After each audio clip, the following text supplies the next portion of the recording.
Chers amis internautes, bonjour et bienvenue sur le site Madame Atu. Rentrée judiciaire 2025-2026 de la Criette placée sous le thème le traitement judiciaire du terrorisme entre classicisme et innovation. Retour sur image du vendredi 11 octobre 2025. Nous sommes à Cotonou, précisément à la Cour de répression des infractions économiques et du terrorisme Criette. Comme vous le voyez si bien, les acteurs de la justice font leur entrée dans une salle remplie de personnalités pour les accueillir. Savez-vous ce que c'est qu'une rentrée judiciaire? C'est un moment d'échange entre les acteurs de la justice, de présentation du bilan des activités menées au cours de l'année écoulée, ainsi que la présentation de la piste de réflexion pour la réussite de la nouvelle année judiciaire. Je vous invite donc à suivre les réquisitions du procureur spécial près la Criette, Mario Metton. Cet acte terroriste va plonger l'humanité dans ce qu'on a appelé la Grande Guerre. 4 ans de conflit mondial sanglant. 18,6 millions de morts militaires, civils, femmes, enfants confondus. 11 septembre 2001, New York. 19 terroristes vont détourner 4 avions de ligne et vont en projeter 2 sur les tours jumelles du World Trade Center. En s'effondrant, ces 2 tours vont engloutir 2977 âmes, toutes innocentes. 14 juillet 2016, promenade des Anglais, Nice, en France. Un terroriste lance son camion bélier sur la foule venue assister au feu d'artifice. Cet attentat terroriste fera 86 morts. 5 juin 2021. Nord-est du Burkina Faso, zone dite des 3 frontières que le pays partage avec le Mali et le Niger. Une attaque non revendiquée fera 160 morts.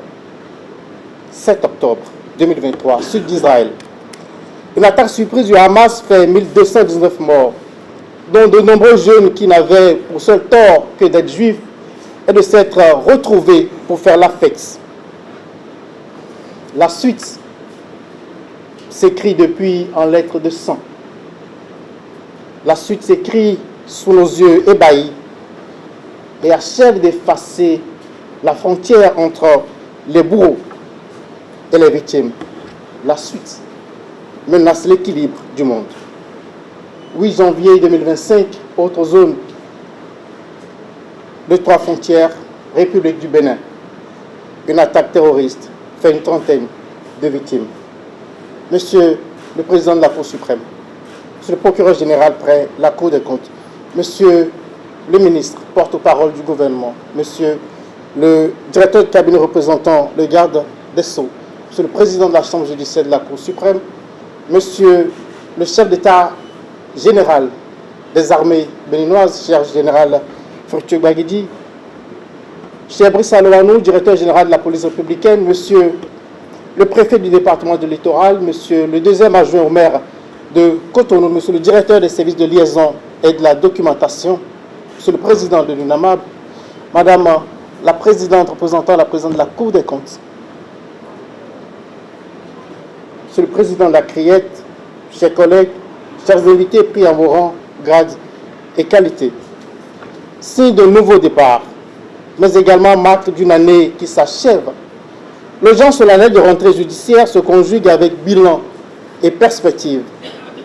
Inspiré d'une tradition dont les origines remontent à 1810, le genre solennel de rentrée est aussi l'occasion d'oser une réflexion sur un sujet d'actualité.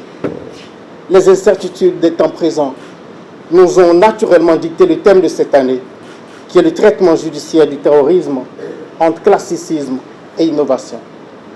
Monsieur le Président de la Cour, Mesdames, Messieurs, avant d'évoquer brièvement le bilan de notre juridiction en matière de lutte contre le terrorisme et d'aborder le défi lié au traitement judiciaire de cette infraction, permettez-moi de vous présenter brièvement un aperçu de l'état de la menace. Donc commençons, si vous le voulez bien, par l'état de la menace. Le 1er mai 2019, le Bénin connaissait son premier attentat terroriste de son histoire. Il s'est matérialisé par l'enlèvement de 2 touristes et l'assassinat de leur guide béninois dans le parc de la Pinjari. Les 2 otages seront finalement retrouvés et libérés au Burkina Faso par l'armée française, alors que leurs ravisseurs essayaient de les faire entrer au Mali. Le récit de cette action hostile établit que le Bénin est entré dans le terrorisme, a été exposé au terrorisme par contagion, une contagion venant de ses voisins situés au nord du pays. Les auditions et les enquêtes effectuées ont permis de noter que déjà en 2018, des groupes armés terroristes, le groupe de soutien à l'islam et aux musulmans, l'État islamique au Grand Sahara notamment, ont effectué avec succès des recrutements parmi la jeunesse béninoise. Cette jeunesse pouvant être caractérisée comme faisant partie de la population vivant dans les communes frontalières et ayant des liens sociaux et culturels assez forts avec les populations des pays déjà en but au phénomène terroriste. Je veux parler du Burkina Faso, du Niger notamment. Ces jeunes allaient combattre dans les groupes armés terroristes au Burkina Faso, au Niger et au Mali.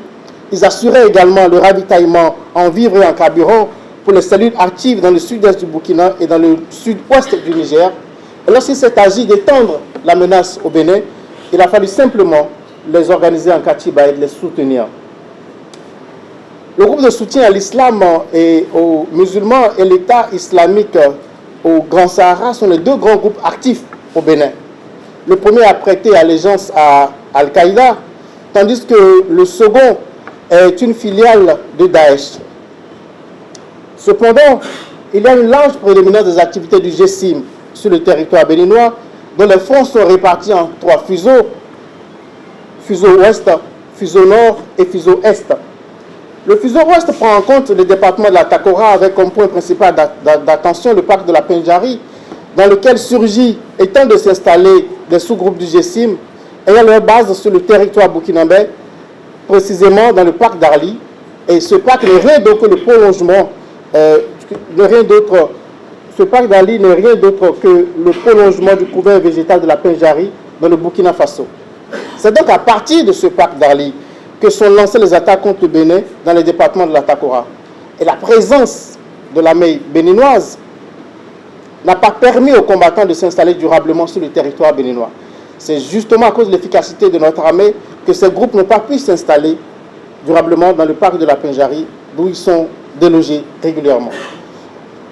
Le fuseau nord prend en compte des limites administratives du département de la Liborie, avec comme point principal d'attention le parc d'Ouvé, dans lequel surgissent des combattants qui tentent là également de s'installer en vain à cause justement de la réaction de nos forces armées.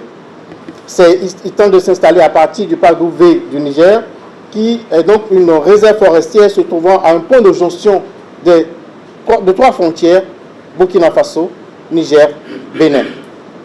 Et le fuseau est, lui, couvre le département du Borgou avec comme point principal d'attention la commune de Kalalé, qui s'est illustrée très négativement ces derniers jours par les attaques dont nous avons tous été informés.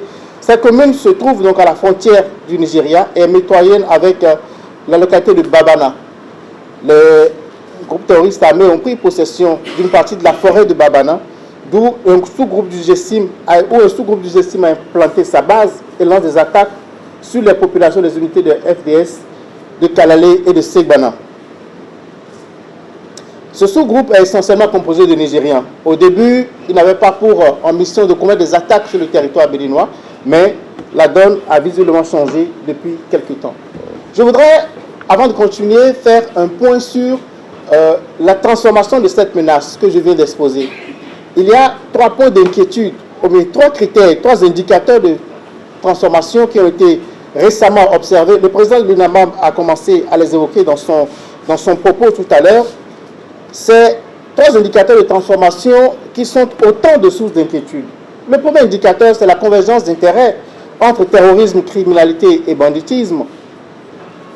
Et cette convergence d'intérêts génère des entreprises criminelles à façade religieuse disposant d'une autonomie financière croissante. Le deuxième indicateur, c'est l'hybridation des méthodes de combat utilisées désormais par les groupes terroristes.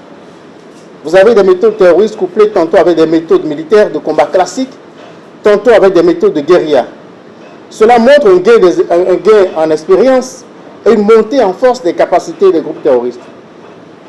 Le troisième point de mutation, c'est l'adoption de nouvelles technologies, des drones armés, des crypto-monnaies, et l'exploitation des flux migratoires qui compliquent les défis de nos États. Mais face à ce fléau, Monsieur le Président, Mesdames et Messieurs de la Cour, notre pays s'est doté d'une action comportant 3 axes. Le premier axe, c'est le développement des zones impactées par le phénomène, par un programme d'investissement massif dans les infrastructures communautaires et un programme social ambitieux. Le deuxième axe, c'est la protection des populations par la lutte armée contre les groupes armés terroristes avec l'essor de l'opération Mirador. Le troisième axe, c'est la création d'une juridiction spécialisée, la nôtre, pour apporter une réponse judiciaire à cette infraction. Continuons, Monsieur le Président, si vous le voulez bien, par le bilan de nos activités sur le terrain du terrorisme. En 2019, la CREAT a traité 29 procédures de terrorisme. Ce nombre est passé à 31 en 2020, 65 en 2021, avant de connaître un pic en 2022, où les procédures étaient au nombre de 285. En 2023, le nombre de procédures de terrorisme est revenu à 159, puis à 111 en 2024, avant de remonter en 2025, à la date du 30 septembre 2025, il était de 136. À la même date, soit au 30 septembre 2025, 770 personnes, dont 31 femmes, étaient détenues dans nos prisons pour faits de terrorisme. Rapporté à l'état de la menace, ces chiffres montrent l'ampleur du phénomène et laissent entrevoir les défis que pose à la justice le traitement de cette infraction. Terminez donc, si vous le voulez bien, par les défis et les perspectives. 3 défis majeurs émergent lorsqu'il s'agit de mener des investigations et de juger les infractions en lien avec le terrorisme. D'abord, le défi de la constatation des infractions en cas d'attaque terroriste. La plupart des attaques se déroulent dans des zones inaccessibles. Les chemins pour y accéder sont impraticables s'ils ne sont pas simplement infestés d'IED posés exprès par le groupe armé terroriste. Et même certaines dépouilles sont piégées pour faire le plus de dégâts sur les primo-intervenants, que ce soit les militaires ou que ce soit les officiers de police judiciaire qui arrivent les premiers sur la scène. Or, dans ce contexte, les seules personnes qui sont en capacité de se projeter sur ces scènes de crime, ce sont les militaires. C'est l'armée qui a la capacité de se projeter en premier sur ces scènes de crime. Or, on sait que les informations collectées par l'armée sont destinées d'abord à un usage militaire et stratégique. Du reste, la vocation première de l'armée n'est pas d'accomplir des actes de police judiciaire. Donc ça, c'est le premier défi lié à la constatation des infractions. Ensuite, vient le défi de la coordination des activités de nos différents services. Je vais parler des renseignements, de l'armée, de la police et de la justice. Les 2 premiers, c'est-à-dire les services de renseignement et l'armée, collectent et utilisent les renseignements pour leur propre structure, alors que les 2 derniers, la police et la justice, n'ayant pas accès à toutes les scènes de crime, n'ayant pas accès à toutes les informations, auraient grand besoin d'accéder aux sources des 2 premiers. La conséquence est que, parfois sur la même affaire, vous avez des informations différentes selon la structure à laquelle vous vous adressez. Vous avez des informations qui varient d'une structure à l'autre et c'est du pain béni pour les criminels. Enfin, le dernier défi, c'est la coopération internationale. Le terrorisme tel qu'il est apparu, tel que je l'ai décrit la menace tout à l'heure, est un phénomène transnational. Les Katibas sont installés dans les pays voisins et viennent opérer sur notre territoire. Les combattants se regroupent au Niger, au Burkina, plus loin parfois du Mali, et viennent nous attaquer. Or, il existe un manque de souplesse aujourd'hui dans les accords en matière de droit de poursuite. C'est un facteur limitant l'efficacité de nos différents services face à une menace transfrontalière. Les groupes terroristes semblent bien exploiter cette limite à leur avantage pour se mouvoir d'un côté ou de l'autre de la frontière en fonction de la situation. Et pour ne rien arranger, la rupture du partage de renseignements entre les États de l'AES et ceux de la CEDEAO est également un point de faiblesse dans la réponse régionale et nationale à ce phénomène, à cette criminalité grandissante.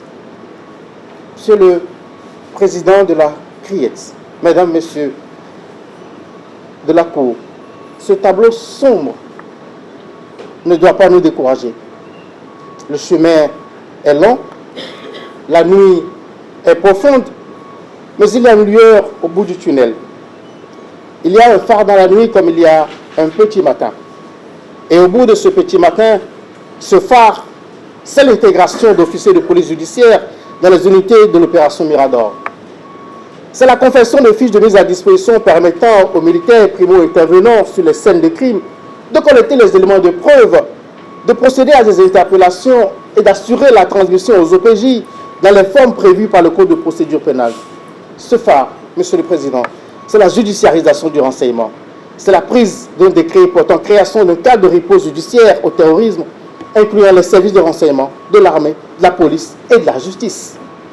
C'est l'institutionnalisation de ce cadre qui est la clé pour une bonne coordination de nos activités au plan national. Ce phare, c'est la restauration de la coopération régionale malgré les divergences politiques. Monsieur le Président, Messieurs de la Cour, le terrorisme est une négation du droit. Une négation du droit à la différence. Une négation du droit à la vie. Promouvoir le droit est la seule façon d'y mettre fin. Rendre justice aux victimes et aux acteurs en respectant le droit est la seule réponse efficace. C'est en opposant le droit à la violence que notre société démocratique restera fidèle à ses fondements, à ses valeurs. Mesdames et messieurs, mes chers collègues, de cette conviction, faisons un viatique et une boussole pour les temps à venir. C'est au bénéfice de ces observations, Monsieur le Président, que je requiers qu'il vous plaise déclarer ouverte l'année judiciaire 2025-2026, me donner acte de mes réquisitions et dire que de tout il sera adressé procès verbal pour y être recouru en cas de besoin. Bonne année judiciaire à toutes et à tous. J'ai dit. Ce tableau sombre ne doit pas nous décourager. Le chemin est long, la nuit profonde, mais il y a une lueur au bout du tunnel. Il y a un phare dans la nuit, comme il y a un petit Martin.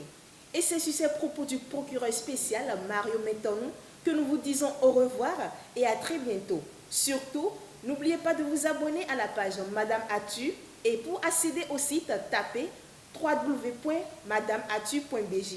Merci et à très bientôt.